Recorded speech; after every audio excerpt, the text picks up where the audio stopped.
రండి ఆరాధన ఆరంభించుకుందాం. ప్రార్థనతో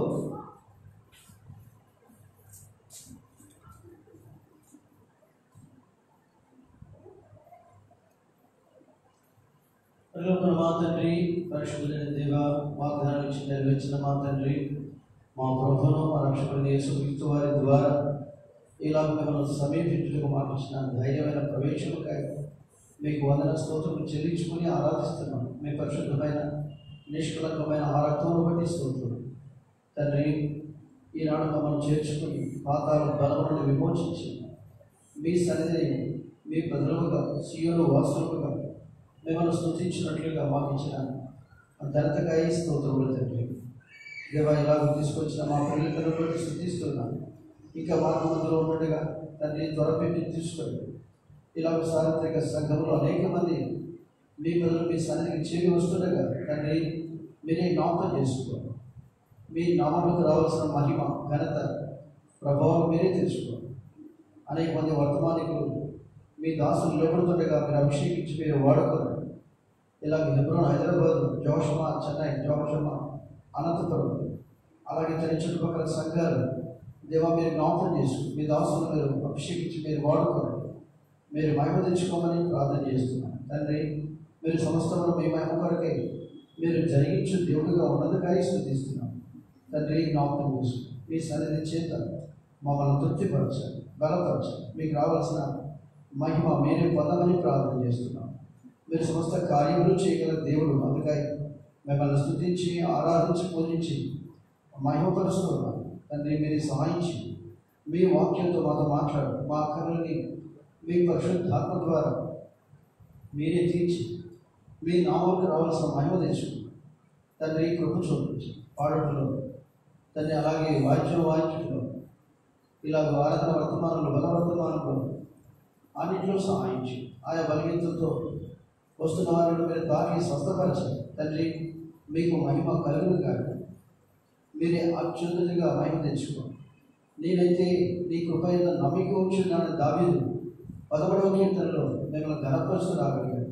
నీ రక్షణ బట్టి ఉత్సహించి హర్షించున్నాను, నేను కీర్తించున్నానని దావీదునట్టుగా తండ్రి. అలా మీ రక్షణను బట్టి మేము అతిశయించి ఉత్సహించి సంతోషించుకుంటాం. మీరే సహాయించి ప్రతి మీకు మహిమార్థంగా మీరే జరిగించుకోండి. వందన స్తోత్రములు చెల్లించు ప్రభా. నా నోటికి కూడా మీరే తోడయ్యండి.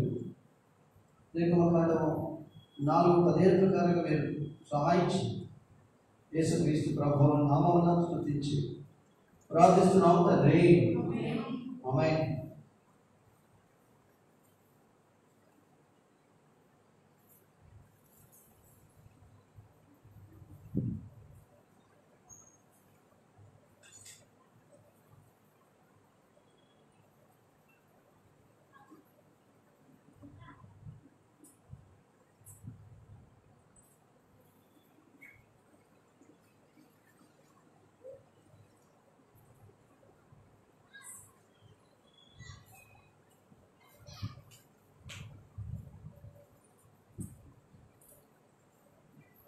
పాట సంఖ్య 89.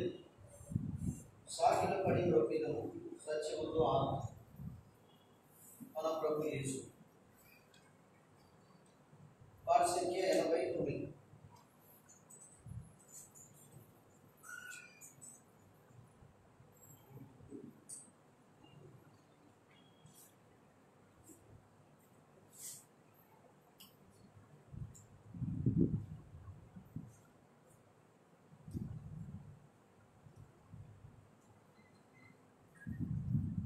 పాట సంఖ్య 89.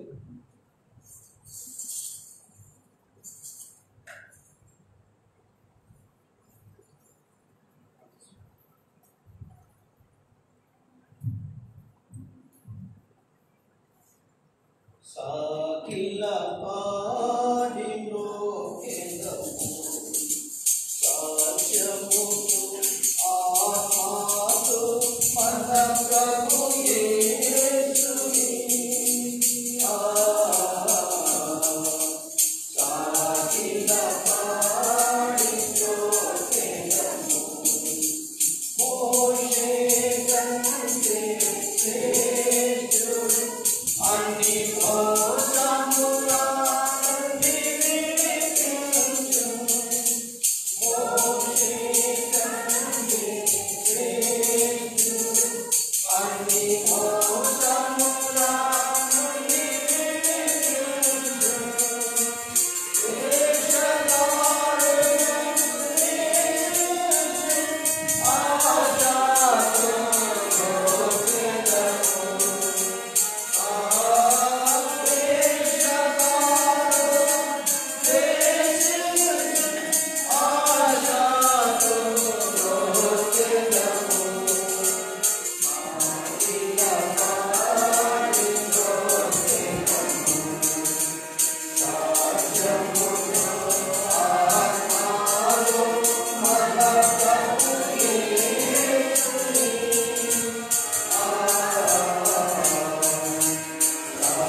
పాత్రుడు ప్రధాన యాజకుడు అందరము మ్రొక్కెదము ఆయనే ప్రధాన యాజకుడు అందరము మ్రొక్కెదము అఖిల పాడి మ్రొక్కెదము సాక్ష్యముతో ఆత్మను మన ప్రభు యేసుని అఖిల పాడి మ్రొక్కెదము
ప్రభు యేసుని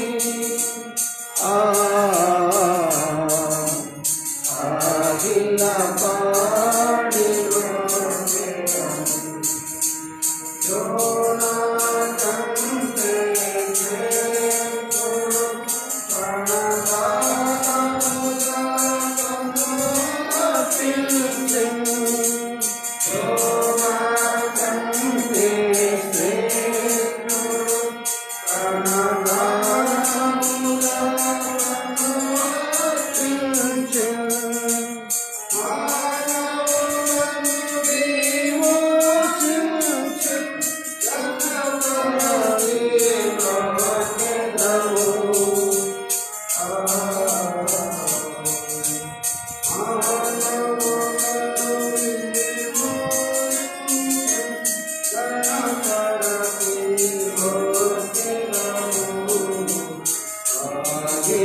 పాడి మ్రొక్కెదము సాక్ష్యముతో ఆత్మను మన ప్రభు యేసుని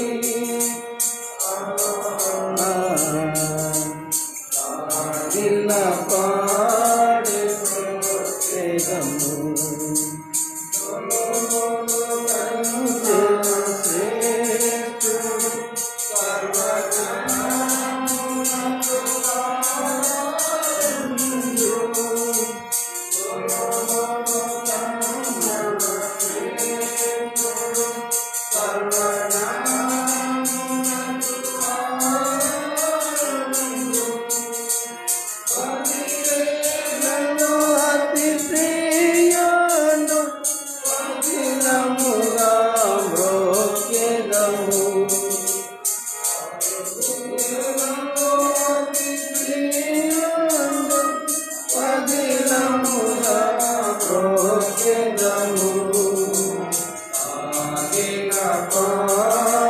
మ్రొక్కెదము సాక్ష్యముతో ఆత్మలో మన ప్రభు యేసుని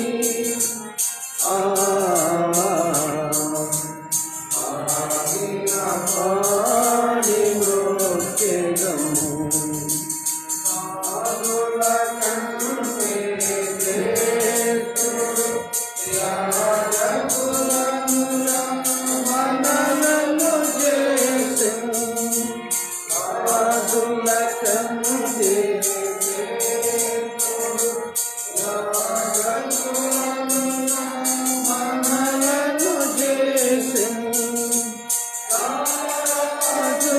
స్వరలో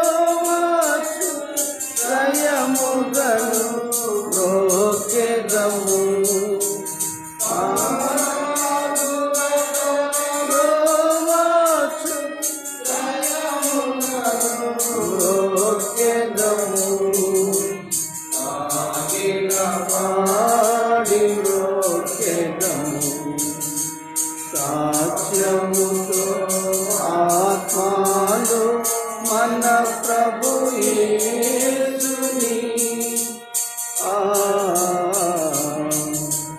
సాగిల పాడి నృత్యము అందరిలో మన కందరికి తానే ప్రభువు అందరిలో మన కందరికి తానే ప్రభువు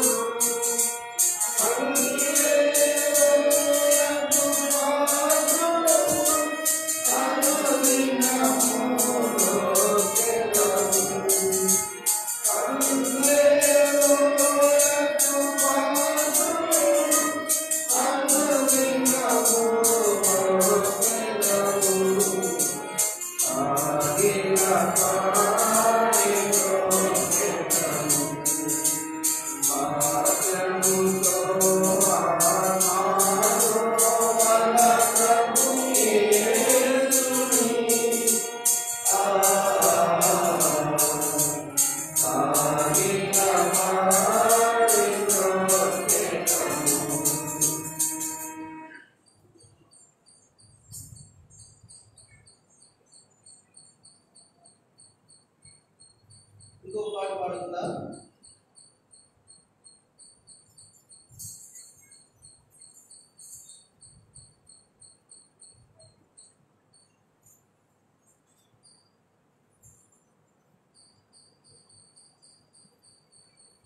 (482) పాట సంఖ్య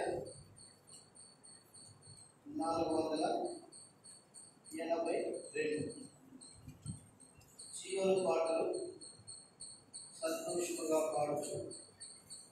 సియోను వెలుగు. పాట పాడు పుస్తకాలు 410. సియోను పాటలు సంతోషముగా పాడచ్చు. సియోను వెలుగులో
సియోను పాటలు సంతోషముగా పాడచ్చు.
పాట సంఖ్య 484.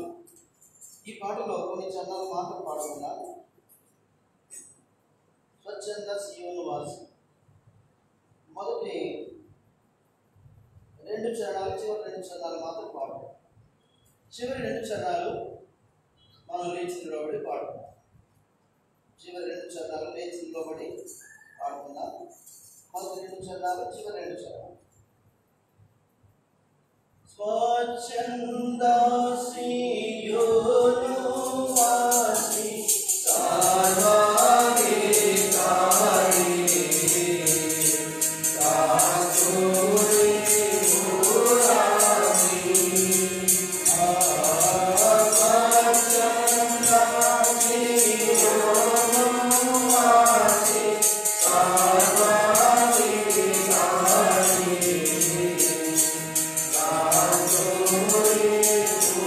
Lord.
Give me all.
ఇంకా కొంత ఆలస్యం వచ్చేవారు ఉంటారు. కొంత దయ ఉంచి మీరు ముందుకు వస్తే బాగుంటుందేమో సిస్టర్స్. కొద్దిగా ముందుకు కొద్దిగా ఎందుకంటే ముందుకు వాళ్ళు వచ్చి కూర్చోలేదు కదా, కొద్దిగా సాయించి కొద్దిగా ముందుకు రండి.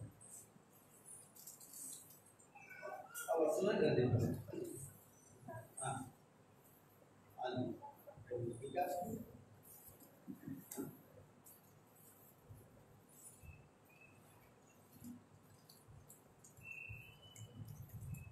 సరే, మనం అందరము బైబిల్ పనులు పాడుకుందామా? బైబిల్ ఎత్తి భలే భలే మాట, భలే భలే మాట,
సరే, ఆరాధన కొరకై మనము ఈరోజు యెషయా గ్రంథము 8వ అధ్యాయం, యెషయా గ్రంథము 8వ అధ్యాయము. దయచేసి ఈ అధ్యాయంలో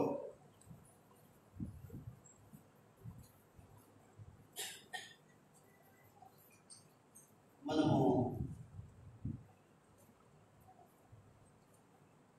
11వ వచనం నుంచి చివరి దాకా చదువుతాం. 11వ వచనం నుంచి చివరి దాకా మార్చి ఈ జనుల మార్గం నడవకూడదని యెహోవా బహు బలముగా నాతో చెప్పి ఉన్నాడు. నన్ను గద్దించి ఈ మాట సెలవించాను.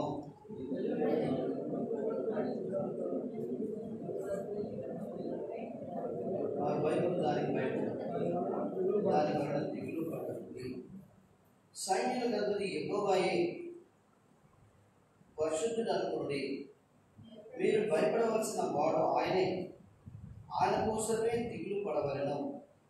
అప్పుడు ఆయన మీకు పరిశుద్ధ స్థలముగా ఉండును.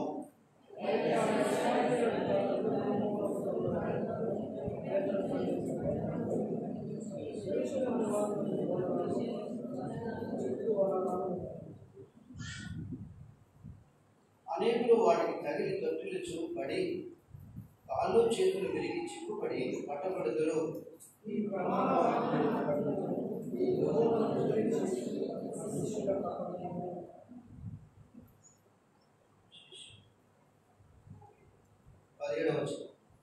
యాకోబు వంశమునకు తన ముఖమును మరుగు చేసుకొనును.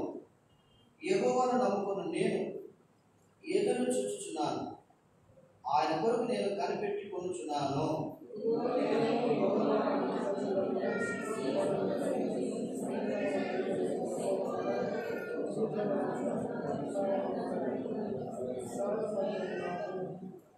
వారు మిమ్మల్ని చూచి కన్న పిశాచి గల వారి యొద్దకును కిచకిచలాడి కొనుగు మంత్రజ్ఞుల యొద్దకును వెళ్ళి విచారించునని చెప్పినప్పుడు జనులు తమ దేవుని యొద్దనే విచారింపవద్దా? సజీవుల పక్షముగా సచిన వారి యొద్దకు వెళ్ళదగునా?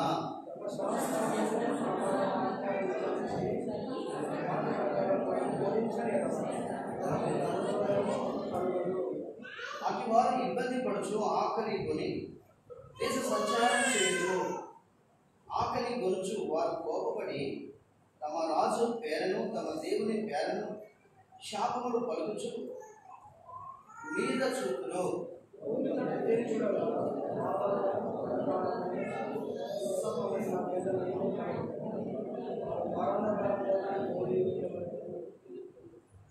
రండి ప్రభు సాయం కొరకై చిన్న ప్రార్థన చేసుకుందాం.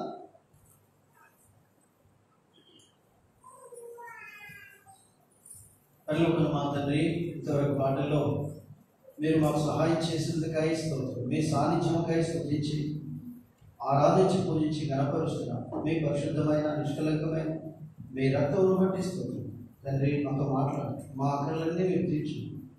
ఆత్మతో పాటుటకు, ఆత్మతో మిమ్మల్ని స్తుతించి గణపరచుకు సహాయపడినందుకై స్తోత్రం. ఇంకా మీరు సాగిలపడి మీరే మాకు ప్రభుడు అని, రక్షకుడు అని మిమ్మల్ని గురించి ప్రభు కీర్తించి గణపరిచినట్లుగా దావీదు వలె మిమ్మల్ని కొనియాడినట్లుగా తండ్రి మాకు సహాయం చేయి. మీరే కృప చూపించు. మీ నామాలకు రావాల్సిన మహిమ మీరే తెచ్చుకుంటున్నారు. కనబడిన అంధకార శక్తులను బంధించండి తండ్రి. మీ సన్నిధి సంతోషమే అనుభవించినట్టు ఏ ఆటంకాలు సాతాను తీసుకొస్తున్న వాటన్నిటినీ నజరేయుడైన యేసుక్రీస్తు ప్రభువు నామమున బంధిస్తున్నారు. మీ ప్రజలు మీ స్వర విధులు కాదు మీకు అప్పగించుకొని మమ్మల్ని మహిమపరుచుకుని దినమంతట్లో మీ సన్నిధి మీరు మాకు తోడుగా వచ్చినందుకు స్తుతిస్తూ మహిమపరుచు. సామెతలు 18:4 ప్రకారంగా, నిర్గమకాండం 4:15 ప్రకారంగా వాగ్దానాలు కోరుకుంటూ యేసుక్రీస్తు ప్రభువు నామములో స్తుతించి ప్రార్థిస్తున్నాము తండ్రి. ఆమేన్.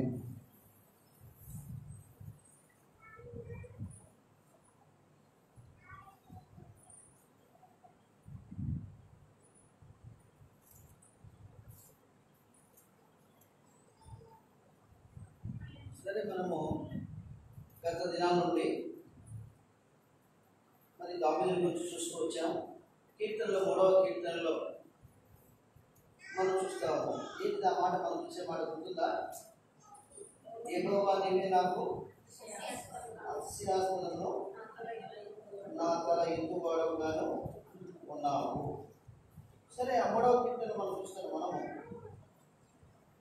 మన పోయిన వారం ఏం చూసాము గుర్తుందా? ఏం చూసాము? యెరూషలేము, హెబ్రోను, ఆ 2 అనుభవాల గురించి మనం చూస్తా వచ్చాం. తర్వాత హెబ్రోన్లో దావీదుకి ఎంతమంది పిల్లలు పుట్టారు? ఒక్క నిమిషం.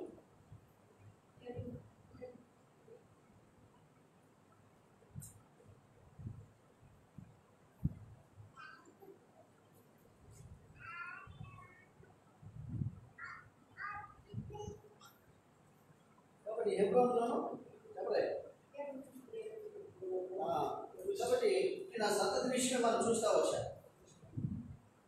సరే, దావీదు విషయమై మనం కొంత వివరంగా బలవర్తనం చూస్తూ వచ్చాడు. తన పిల్లల విషయమై తాను ఎంత దుఃఖపడినప్పటికీ దేవుని సన్నిధిని తాను నిర్లక్ష్యం పెట్టినవాడు కాదు, దేవుని గర్వపరిచిన వాడు. అందుకే దేవుడు తరతరానికి ఆయనను వర్ధల చేస్తూ వచ్చాడని మనం చూస్తూ వచ్చాడు. సరే, ఈరోజు మనం ఏం చూడబోతున్నాము అంటే సియోను, ద ఎక్స్పీరియన్స్ ఆఫ్ సియోన్. కాబట్టి సియోను గురించిన అనుభవం దావీదు జీవితంలో సియోను కూడా ఎంతో ప్రాముఖ్యమైనది. వాస్తవంగా ప్రవచితమైతే కొంత బలవర్తమానంలో ఎక్కువగా చూడడానికి ప్రయత్నం చేద్దాం. సరే, ఇప్పుడు మనం చూస్తూ వస్తే ఇక్కడ యెషయా ప్రవక్తడు ఏమంటున్నాడు? ఆ సియోను కొండ విషయమై, ఏ కొండ? సియోను కొండ విషయం కూడా తాను యెషయా గ్రంథంలో తాను కూడా చెప్తున్నాడు. 8వ అధ్యాయం అంటే దయచేసి ఇందాక మనం చదువుతూ వచ్చాయి కదా, 8వ అధ్యాయం యెషయా గ్రంథము 8వ అధ్యాయం. దయచేసి మనం అందరం కలిసి 8వ అధ్యాయము 18వ వచనం అందరం కలిసి చదువుకుందాం. 18వ వచనం అందరం కలిసి. ఇదిగో నేను యెహోవా నాకు ఇచ్చిన ప్రజలను సీయోను కొండ మీద నివసించి సైన్య గర్భధికి యెహోవాని సూచనగాను మహత్కార్యముగాను ఇశ్రాయేలు మధ్య ఉన్నాను. ఇక్కడ ఇదిగో నేను అంటున్నాడు. ఎవరైనా? యెషయా ప్రవక్త. ఎవరైనా? యెషయా ప్రవక్త ఇదిగో నేను అంటున్నాడు. కాబట్టి ఎక్కడ ఉన్నారు మీరు అంటే అది ప్రాముఖ్యం. మనం చూడబోతున్నాం. ఎక్కడున్నారంట? సియోను కొండ మీద ఉన్నారు. ఈ సియోను కొండ విషయం మనం చూస్తూ వచ్చినప్పుడు దానికి దావీదు పురమని, తర్వాత దావీదు పట్టణమని, తర్వాత చరిత్రలో చూస్తూ వస్తే హెర్మోన్ అని ఇవన్నీ రాయబడుతూ వచ్చాయి. ఒక సందర్భంలో చెప్పాలంటే యెరూషలేమునే సియోనుగా పిలువబడడం మనం చూడగలం. ఇవన్నీ ప్రవచితమైన బలవర్తమానంలో మనం చూడబోతున్నాం. సరే, ఇక్కడ ఇదిగో నేను అని తాను దేవుని ఎదుట మరి కనపరుచుకుంటున్నాడు యెషయా ప్రవక్త. ఇప్పుడు 17వ వచనం చదువుకుందాం అందరం కలిసి.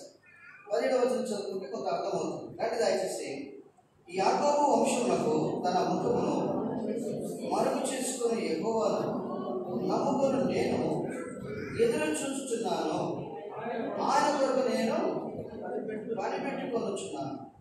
కాబట్టి నేను ఎవరినో అంటే ఆయన కొరకై ఎదురు చూచువాడను, ఆయన కొరకై కనిపెట్టుకొని వాడు. యెషయా ఎలా ఉన్నాడట? యెహోవా కొరకు ఎదురు చూచువాడుగా, కనిపెట్టువాడుగా ఉన్నాడంట.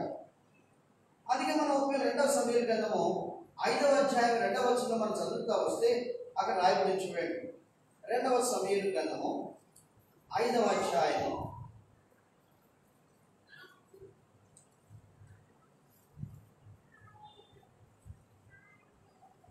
2వ సమూయేలు గ్రంథము 5వ అధ్యాయం 9వ వచనం చూద్దామండి. 5వ అధ్యాయం 9వ వచనం అందరం కలిసి చదువుకుందాం. అందరం కలిసి స్పీకర్గా దావీదు కాపురం ఉండి దానికి దావీదు పేరు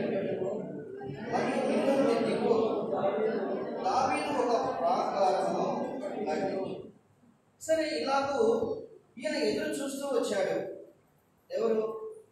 యెషయా ప్రవక్త. ఎవరు? యెషయా ప్రవక్త.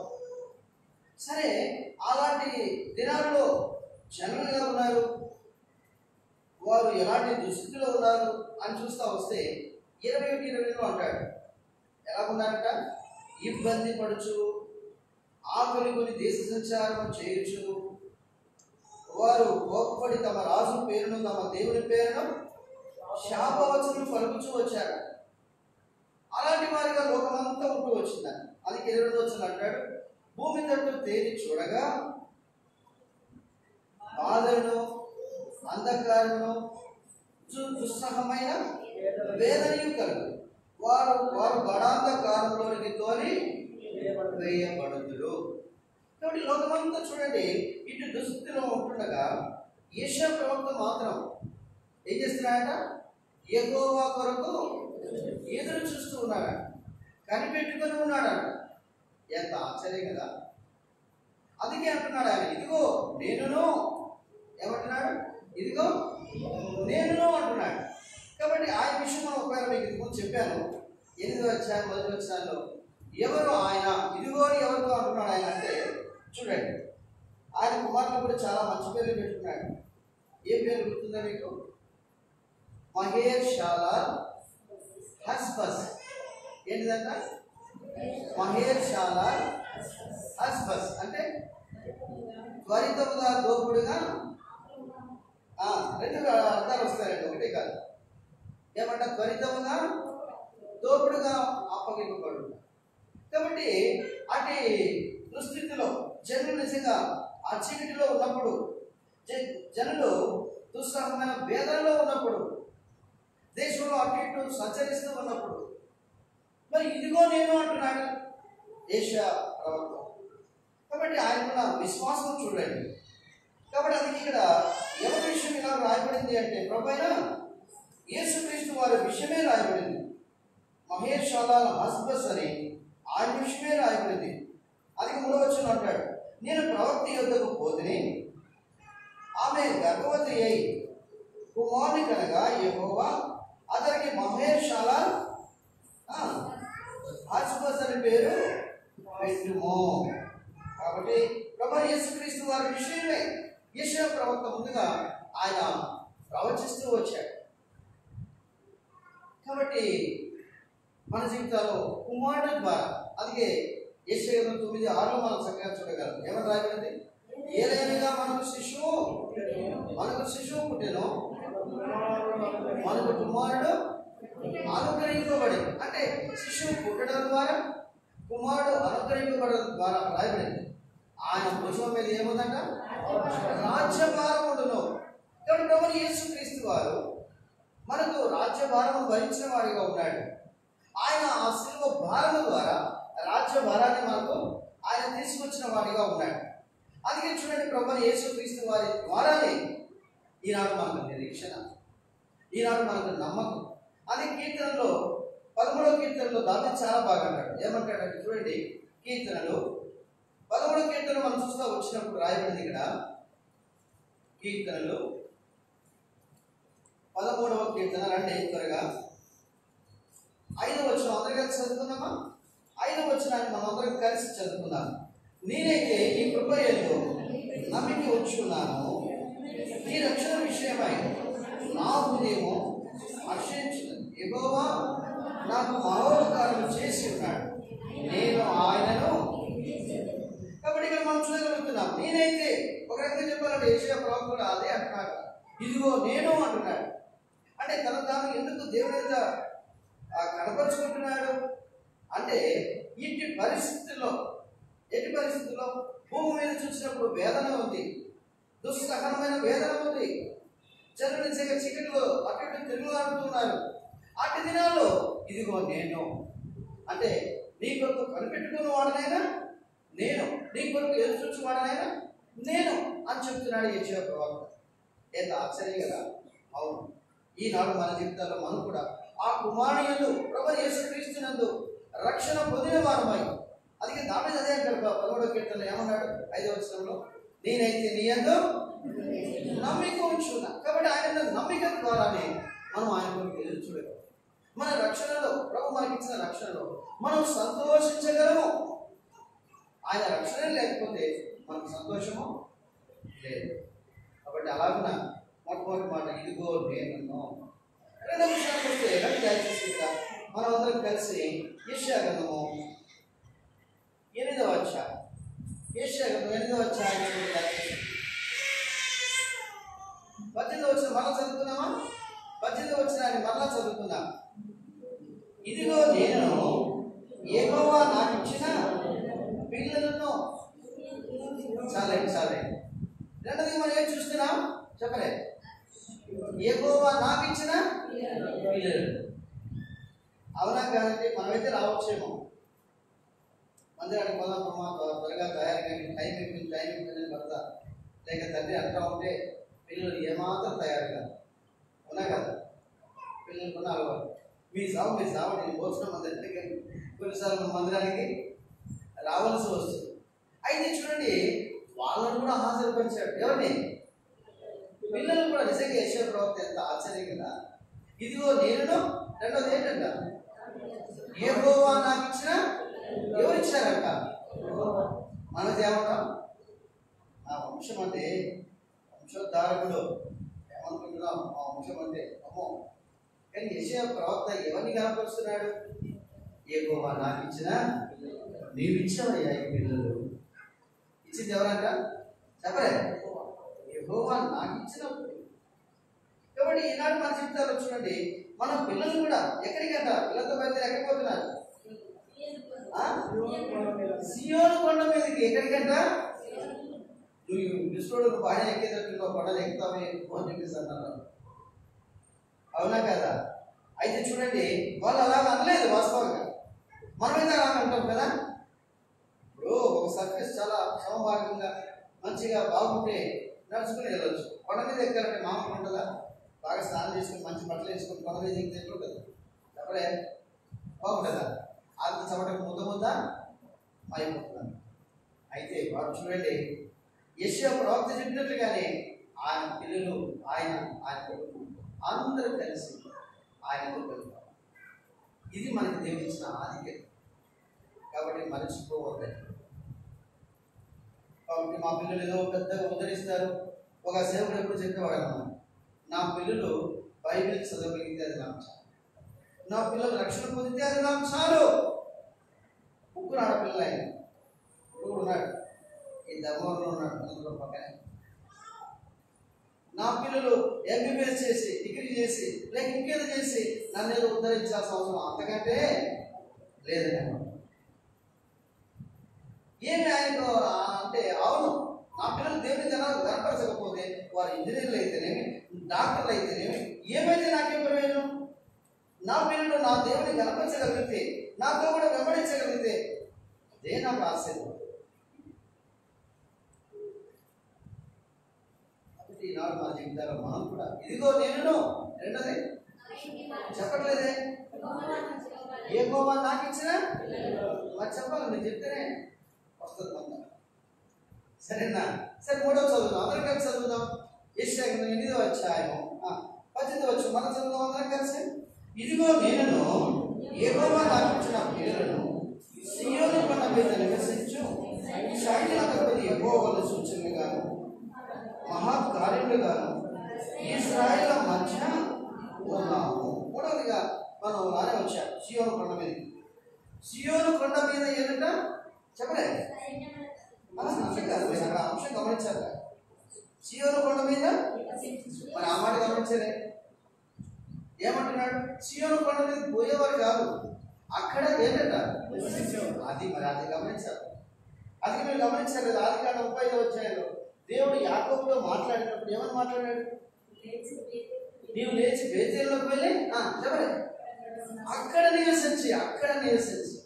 ఈనాడు మన జీవితాల్లో చూడండి, ఈ అనుభవం చాలా అవసరమైనది. చాలా మందికి అర్థం కావట్లేదు.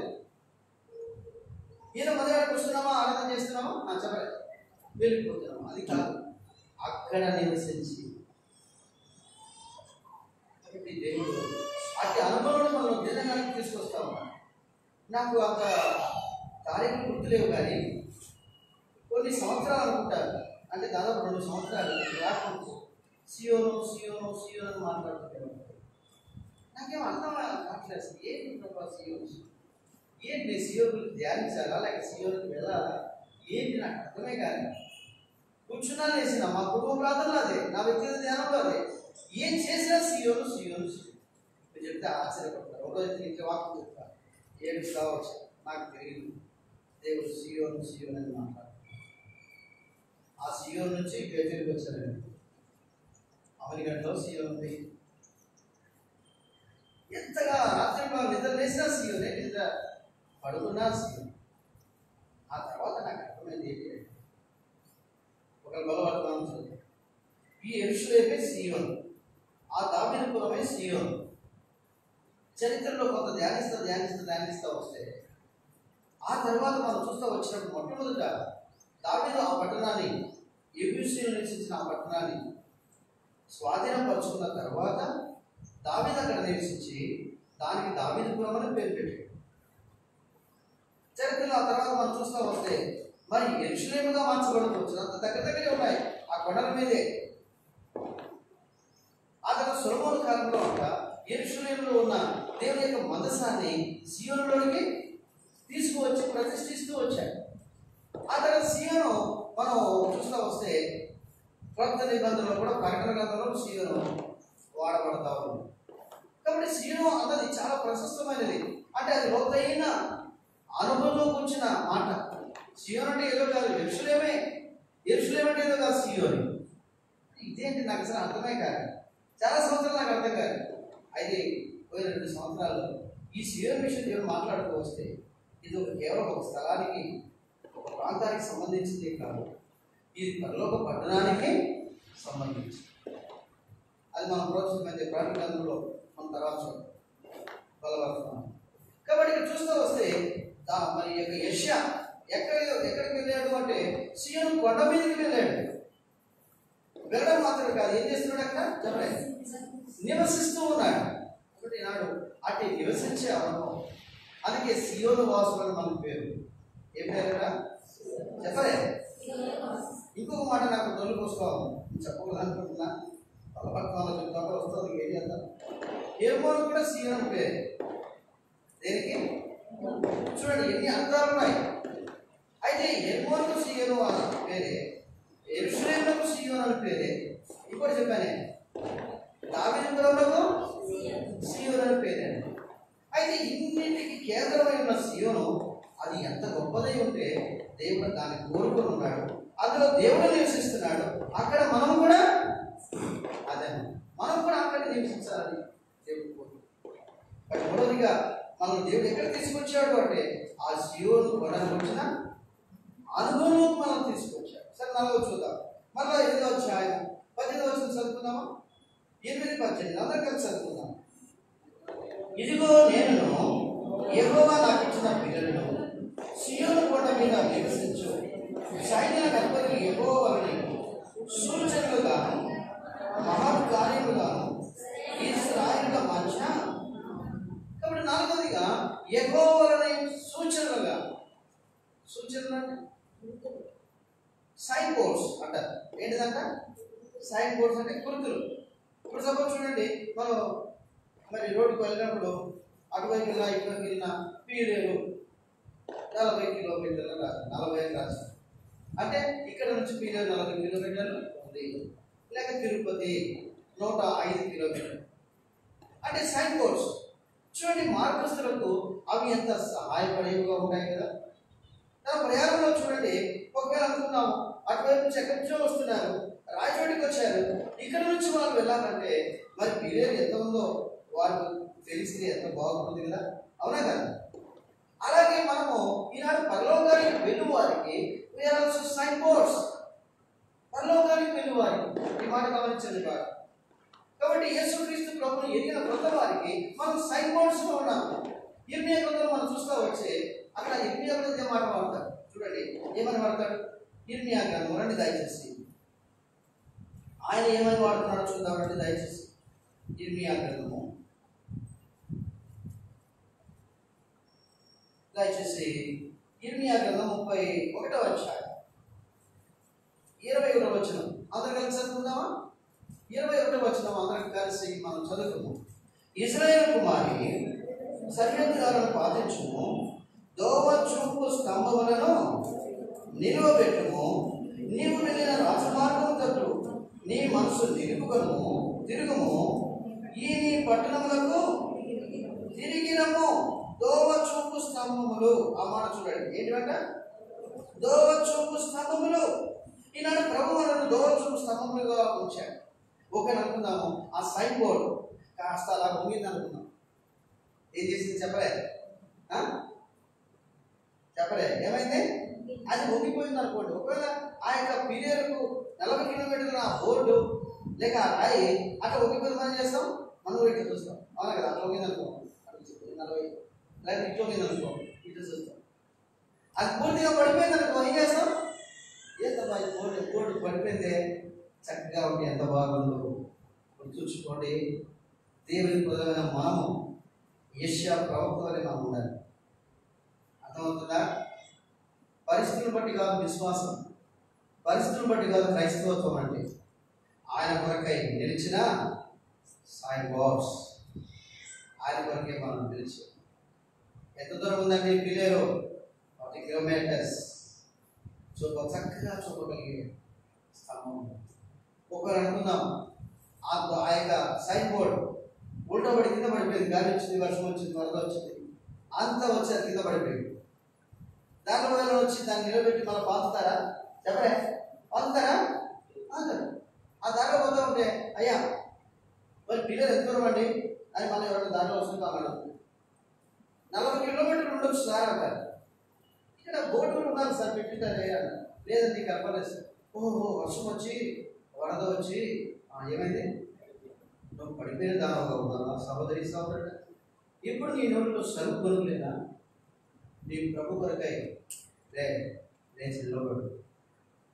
ప్రభు అందుకే అంటాడు, యాకోబు ఏమంటాడు? యాకోబు నేను లేచి బేతేలులకు ఒక సైన్ బోర్డుగా అనేకులకు చూపడానికి, ఈ వ్యక్తికి ఇన్ని శ్రమలు వచ్చినా, ఇన్ని కష్టాలు వచ్చినా, ఇన్ని బాధలు వచ్చినా ఈ వ్యక్తి ఎలా నిలబడగలుగుతున్నాడు, నన్ను చూడాలి.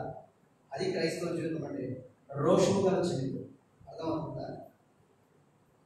ప్రతిదానికి సరుకోవడం, ప్రతిదానికి ఇటువంటి కొంతమంది చూస్తే ఏం ఊపుతా ఉంటారు గొప్ప చెప్పడానికి వీలు.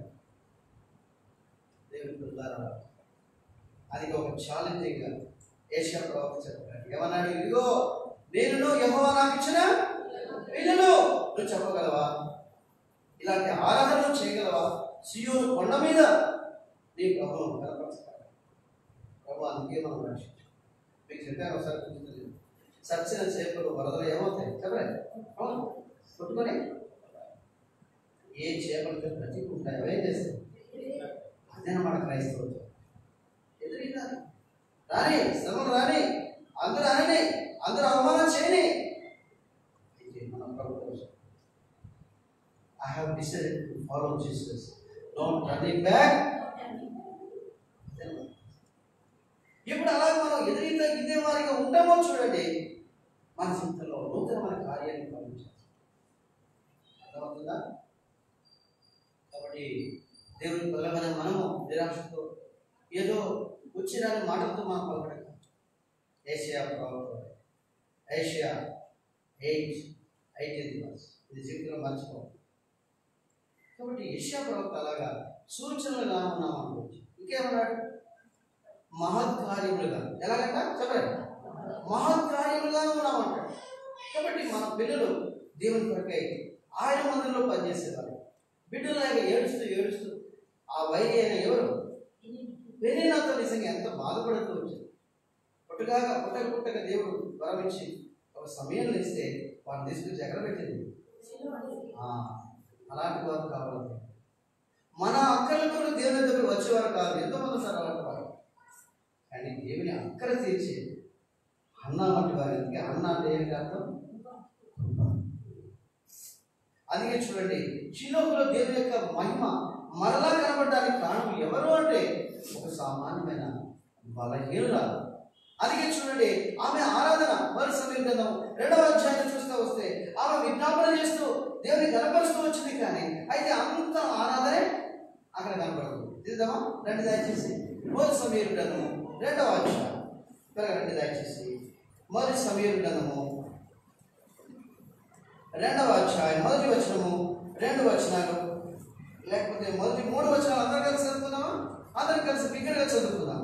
మరియు అన్న విజ్ఞాపన చేసి ఇలాగనెను, నా హృదయము యెహోవా యందు సంతోషించున్నది, యెహోవా యందు నాకు మహాబలం కలిగి నీ వద్ద రక్షణను బట్టి సంతోషించున్నాను.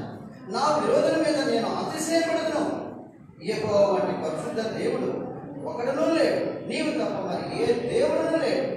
మన దేవుడు వంటి ఆశ్చర్యకరంగా వేరేయూ లేదు.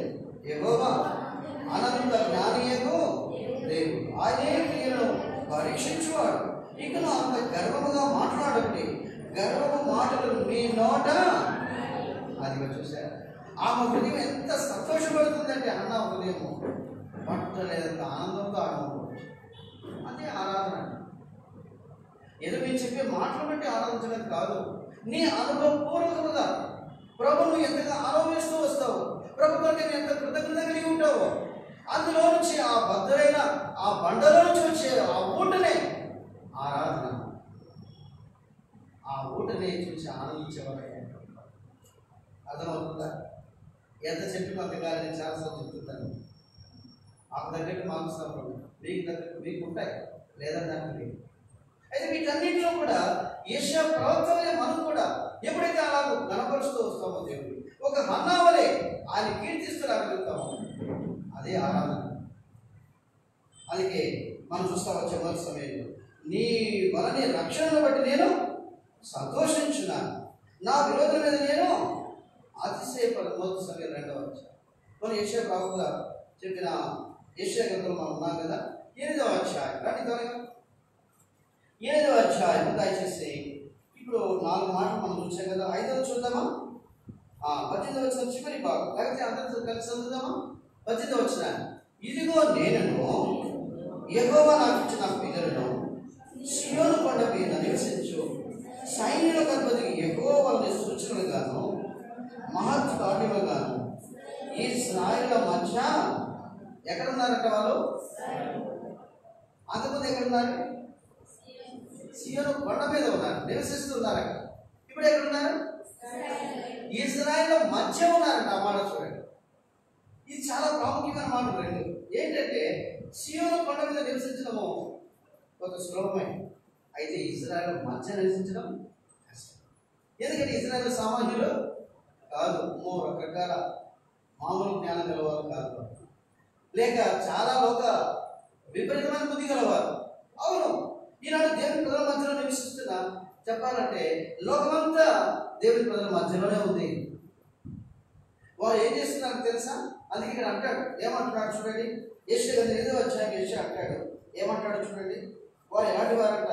19వ వచనం, వారు మిమ్మల్ని చూచి కర్ణ పిశాచి గల వారి యొద్దకును కిచకిచలాడే గొప్ప మంత్రకుల యొద్దకును వెళ్ళి విచారించునని చెప్పినప్పుడు జనులు తమ దేవుని యొద్దనే విచారింపవద్దా? సజీవుల పక్షంగా చచ్చిన వారి యొద్దకు వెళ్ళదగునా? చూశారు, దేవుడు పిలువబడుతూ ఉన్నప్పటికీ వారు మంత్రకుల యొద్దకు వెళ్ళాలని చెప్తున్నారు. అక్కడికి వెళ్ళి విచారించాలని చెప్తున్నారు. కొంతమంది అలాగే ఉంటారు. అక్కడ ఎవరు బైబిల్ ఉన్నారు, మన దగ్గరికి పోతే చెప్తారంట, మన పిల్లలు ఎప్పుడు బాగుపడతారో, మన పిల్లలకి ఎప్పుడు పెళ్ళి అవుతుందో అక్కడికి వెళ్ళి ఇచ్చారంట. ఇదేంతో బాధాకరం చూడండి. కరెక్ట్గా చెప్తుందంట ఆమె, ఎవరు? బైబిల్ అమ్మ. కరెక్ట్గా ఆమె బైబిల్ తీసి అని చెప్తుందంట, అమ్మ ఈ వాక్యం వచ్చింది, మీకు దేవుడు ఈ కార్యం చేయబోతున్నా అని చెప్తున్నారు. ఇది చాలా మంది చూడండి, దేవుని వాక్యాన్ని నమ్మక, దేవుని నమ్మక అలాంటి మంత్రంలో ఎదుగు వెళ్ళేవారు. కాబట్టి అలాంటి వారి మధ్యలో ఎవరున్నారు? యెషయా ప్రవక్తను ఆయన పిల్లలు ఉన్నారు. కాబట్టి ఇశ్రాయేలు మధ్యమే ఉన్నారు. ఇశ్రాయేలు విషయం మనం చూస్తూ వచ్చినప్పుడు వారు నిజంగా వారి విషయమై ఇంకా తేడాగా చాలా లేఖనాలు రాయబడి ఉంది. వారు తిరుగుబాటు చేయవారు.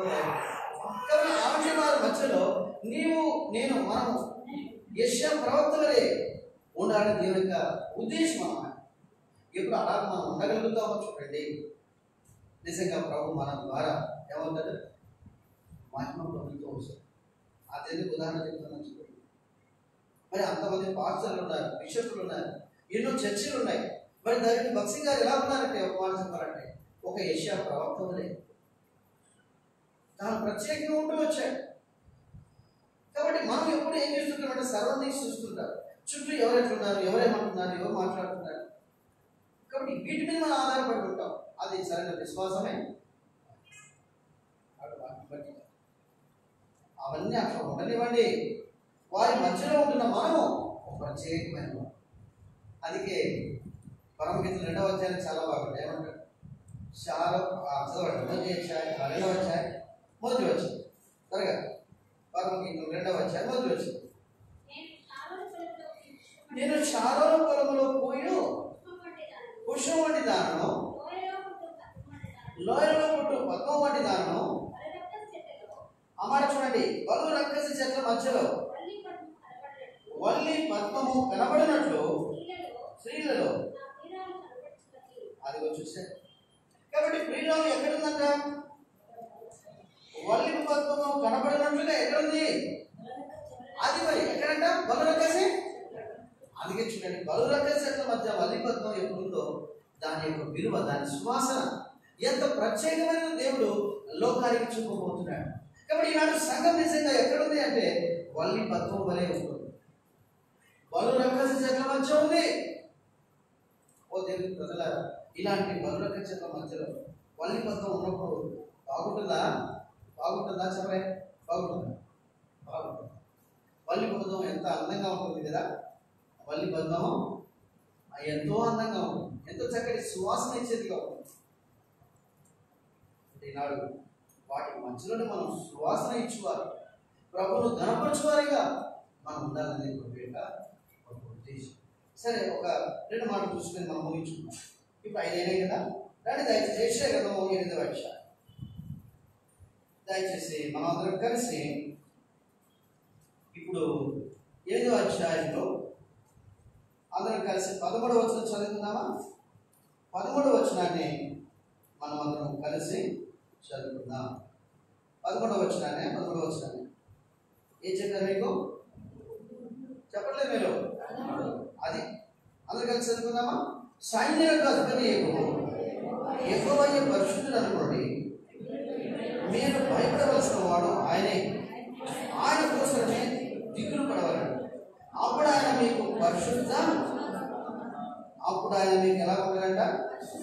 కాబట్టి ఆరోగ్యం మనం చూస్తూ వస్తే పరిశుద్ధ స్థలముగా ఈనాడు మనం ఎప్పుడైతే చూడండి అలా ప్రత్యేకత మనం కలిగి ఉంటూ వస్తామో ఆయన మనకు పరిశుద్ధ స్థలముగా ఉంటాడు. అంటే ఆయన మన మధ్య వచ్చి ఏం చేస్తాడు? నివాసం చేస్తాడు. అందుకే మీరు ప్రకటనలో గమనించి ఉంటారు, ఎవరు రాదు, ఇదిగో దేవుని నివాసం మనుషులతో కూడా ఉన్నది. ఇక ఆగిపోయారే, మనుషుల మధ్య ఉన్నది, ఆయన వారి మధ్య కాపురం ఉండును అంటాడు. కాపురం అంట చూడండి, అమ్మాయి ఒకటి నివాసమే కాదు, ఏంటంట? కాబట్టి ఇప్పుడు కాపురం ఎవరి మధ్య ఉంది? మన మధ్యలోనే. ఇప్పుడు మనం కాపురం చేయవారు, ఆయనతో నివసించేవారుగా మనం ఉన్నాం. ఇప్పుడు ఆయన పరిశుద్ధిస్తారు. ఎంత ఆశ్చర్యం చూడండి. ఆ పరలోకమందున్న దేవుడు ఎక్కడ, భూలోకంలో మనం ఎక్కడ? మన మధ్యలో వచ్చి ఆయన నివాసం చేస్తూ మనల్ని పరిశుద్ధ స్థలంగా చేసుకుంటున్నాడు. అందుకే నిర్గమ కాలంలో దేవుడు మోషతో అక్కడ ఏమంటాడు? ఇదిగో నా కొరకు ఏం కట్టాలంట? పరిశుద్ధ మందిరమును నిర్మించమంటాడు. నేను వారి మధ్య నివసింపవలను అంటాడు. అక్కడ అంటాడు, నేను వారి మధ్యలోనికి వచ్చి వారిని అక్కడ నేను కలుసుకుందును అంటాడు. సరే, కొత్త నిబంధనకు వస్తే 1 అధ్యాయం అంటాడు, మీరు దేవుని ఆలయమై ఉన్నారని మీరు ఎరుగరా? కాబట్టి మన మధ్య ఆయన నివసిస్తున్నాడు. మనం ఎవరు అంటే ఆయన మన మధ్యలో కాపురం ఉన్నాడు. ఏదైనా చెప్పాలంటే ఆయన పరిశుద్ధ ఆలయము. ఈ మధ్యలో చెప్తా వచ్చాను. మరి టీ కోషి గారు ఆయన చెప్తున్న మాట ఈ మధ్యలో మీకు కూడా వర్తమానం ఏదో చెప్పాను. ఏంటిది అన్నమాట అంటే కదులుచున్న దేవాలయం అంటున్నాం. దేవాలయం కదిలితే ఉంటుందా? ఇంకేముంది? అందరిపడి దానికి ఇప్పుడు చచ్చిపోతారు. కానీ ఇది భౌతికమైనదే, ఇది కేవలం కన్స్ట్రక్షన్ అంతే, నిర్మాణమే. అయితే మనము ఆయన పరిశుద్ధ స్థలంగా ఉన్నప్పుడు మనమే ఆయనకు ఎవరన్నా చెప్పలేదు. ఎంత ఆశ్చర్యించుకుంది. అది మీరు దేవుని ఆలయమై ఉన్నారు, మీరు ఎరుగరా అంటే ఎంత గొప్ప ఆధిక్యతలో ప్రభు తీసుకెళ్ళాడు చూడండి. అదికే అంటాడు మొదటి మీద 2వ అధ్యాయం చాలా బాగా. సరే ఆ మాట చదువుకొని మనం ఆనందంలోకి వెళ్దాము. రండి దయచేసి పేతురు రాసిన మొదటి పత్రిక 2వ అధ్యాయము దయచేసి 4, 5, 6 అందరూ కలిసి చదువుకుందాం. 4, 5 2వ అధ్యాయం 4వ వచనం 5వ వచనం 6వ వచనం అందరూ కలిసి చదువుకుందామా? రండి దయచేసి. లేకపోతే నేను అనుకుంటున్నా 7వ వచనం చదివితే బాగుంటుందేమో. 4వ వచనం నుంచి అందరూ కలిసి. మనుషుల చేత విసర్జింపబడినను దేవుని నుంచి ఏర్పరచబడినది అమూల్యము సజీవమైన రాయము ప్రభువునకు వచ్చిన వారి యేసుక్రీస్తు ద్వారా దేవునికి అనుకూలములకు ఆత్మ సంబంధమైన బలులను అర్పించుటకు పరిశుద్ధ యాజకులుగా ఉంటున్నట్లు మీరు సజీవమైన నాదముల నుండి ఆత్మ సంబంధమైన మందిరముగా కట్టబడుచున్నారు.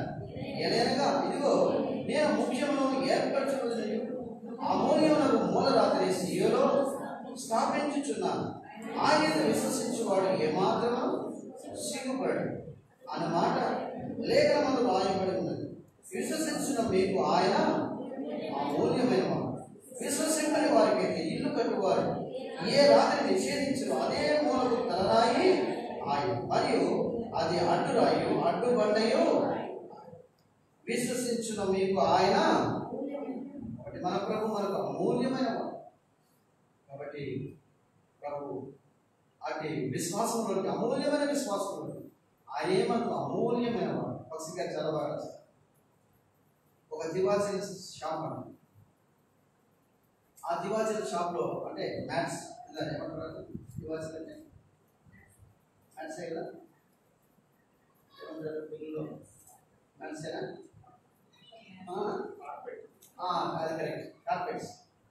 ఈ కార్పెట్ షాప్కి వెళ్ళి ఒక ఆయన అడుగుతున్నాడు. అన్నీ అడుగుతూ వస్తే ఒకటి మాత్రం ఆయన అడిగాడు, అయ్యా అది ఇస్తావా, ఆ కార్పెట్ ఇస్తావా అని అడిగాడు. అయితే ఆయన అన్నాడంట, సరే ఇవన్నీ మీరు కొనుక్కోవచ్చు, అది మాత్రం నేను ఇవ్వను సార్. అయ్యా ఎందుకు అది ఇవ్వకు అంటే, అది మా నాన్నకు మా నాన్న ఇచ్చాడు. ఏంటంటే పుస్తకాలు రాస్తారు, వాళ్ళ నాన్నకి వచ్చారట, వాళ్ళ నాన్నకు నాన్న ఇచ్చాడట, ఆ నాన్న నాకు ఇచ్చాడు. దానికి అర్థమవుతుంది కదా. అది చాలా అందంగా ఉందంట. అది అలాగే గుర్తుగా ఎత్తి పెట్టుకున్నాడు అన్నమాట. నేను అన్నాడట, ఇప్పుడు నువ్వు 10,000 అంటున్నావు కదా, ఒకవేళ అనుకున్నాను, నేను 20,000 ఇస్తాను అన్నాను. ఆ తర్వాత ఆయన షాప్ ఆయన అన్నాడట, నువ్వు 2 లక్షలు ఇచ్చినా నేను ఆ దివాచన మీకు ఇవ్వలేను అంటే మీకు అర్థమవుతుంది. అర్థమవడానికి పుస్తకాలు చెప్తారు. కాబట్టి ఎంత అమూల్యమైనదో నాకు ఆ దివాచన. ఈనాడు మన జీవితంలో మన ప్రభు కూడా ఎలాంటి వాడంటే అమూల్యమైన వాడు. విశ్వసించిన మీకు ఆయన మనం సాగి ఆయన శుద్ధిద్దాం, ఆయన ఆరాధించాం, ఆయన గొప్ప చేద్దాం. వేరే వేరే పెట్టుకోబాకండి, తలకాయలు కళ్ళు తెలిసి ఆరాధన చూడబాకండి. కేవలం ఆ సింహాసనాసం ఆ ప్రభునే మనం చూస్తాం. ఆత్మీయంత్రాలు మన ప్రభుని మనం ఆరాధించి గణం. కాబట్టి ఆరాధనలో మనం పాల్గొందాం.